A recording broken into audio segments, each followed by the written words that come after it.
દોસ્તો, આ ગુજરાતની ધરતી ઉપર ભાજપ અને કોંગ્રેસે ભેગા મળીને મેણું મારેલું હતું કે અહીંયા ત્રીજી પાર્ટી નથી હાલતી, અહીંયા ત્રીજી પાર્ટી નથી હાલતી, એવું વર્ષો સુધી મેણું માર્યું.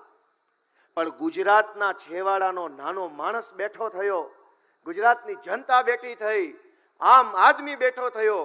નાના માણસે મોટો સંકલ્પ લીધો કે જે આટલા વર્ષો સુધી નથી થયું એ હું કરી બતાવીશ, અને સંકલ્પનું સારું પરિણામ આવ્યું. એ બદલ તમને સૌને મારી શુભેચ્છાઓ છે દોસ્તો.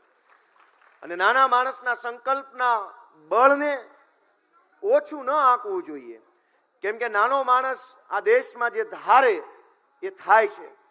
વિસાવદર, ભેસાણ અને જૂનાગઢ ગ્રામ્યના ખેડૂતો, ખેત મજૂરો, વેપારીઓ, રત્ન કલાકારો, મહિલાઓ, યુવાનો બધાએ આ ચૂંટણીમાં સંકલ્પ કર્યો હતો કે સત્તાને જેવડી તાકાત લગાવી હોય એવડી તાકાત લગાવી દે, અમે તો અમારા ગોપાલને આ વખતે એક તક આપવાના છીએ.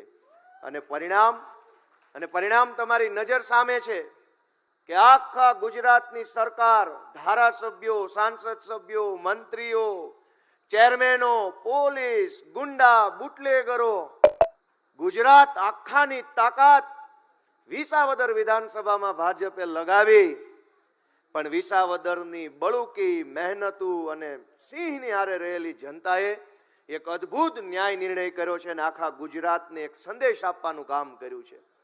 દોસ્તો, વિસાવદરથી આપણને એક સંદેશ મળ્યો છે કે જો આપણે બધાય આવી રીતે એક ટીમ બનીને મહેનત કરીશું, લક્ષ્ય સાથે રાખીને મહેનત કરીશું, તો જેવું પરિણામ વિસાવદરમાં આવ્યું એવું જ પરિણામ આખા ગુજરાતમાં આપવા માટે જનતા આપણને રાહ જોઈ રહી છે.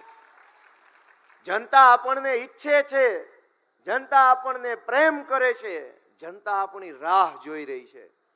હવે આપણી જવાબદારી છે કે આપણે ઘર ઘર સુધી પહોંચીએ, વ્યક્તિ વ્યક્તિ સુધી પહોંચીએ, એક એક માણસ સુધી આપણે આમ આદમી પાર્ટીનો વિચાર અને અરવિંદ કેજરીવાલજીના કાર્યોને પહોંચાડીએ.